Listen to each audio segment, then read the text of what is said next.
মই তেখেতৰ অনুৰাগী হিচাপে ক'ব গ'লে তেখেত একচুৱেলি ডেম কেয়াৰ তেখেতে কাকো এটা কথা কয় খাতিৰ নকৰে যোনটো তেখেতৰ নিজৰে ডাইলগ হয় আচলতে সেইটোৱে কথা আৰু তেখেতে কৰোঁ বুলি কৰে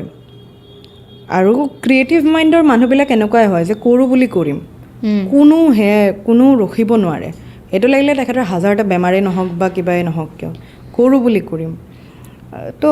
মই তেখেতৰ সেইটোৰ প্ৰতি মোৰ বেছি ভাল লাগে আৰু তেখেতৰ ক'ব গ'লে এতিয়া বিভিন্নজনে বিভিন্নটা গান শুনে কিন্তু মই ক'ম যে মই বহুত আগৰ পৰা তেখেতৰ বিভিন্নটা গান শুনি আহিছোঁ অন্ততঃ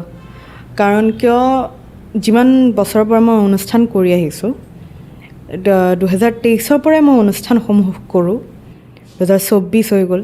এইবছৰ 25 2023 কিন্তু মোৰ নিজৰ কোনো বেণ্ড নাছিল মই তেতিয়াৰ পৰা জুবিন গাৰ্গদেৱৰ গানবিলাক ধৰক মোৰ লং জাৰ্ণি আছে মই তেখেতৰ গানেই লগাই যাওঁ এতিয়াও আনকি মোৰ যদি কিবা কাৰণত অনুষ্ঠানসমূহ থাকে মই জুবিন গাৰ্গদেৱৰে গান লগাই যাওঁ তেখেতৰ গীতসমূহ লগাই যাওঁ ভূপেন হাজৰিকাদেৱৰ লগাই যাওঁ তেখেতৰ হিন্দী যিমানখিনি গীত আছে সেইখিনি গীত লগাওঁ আৰু বাহিৰা বেলেগ গীতো লগাই যাওঁ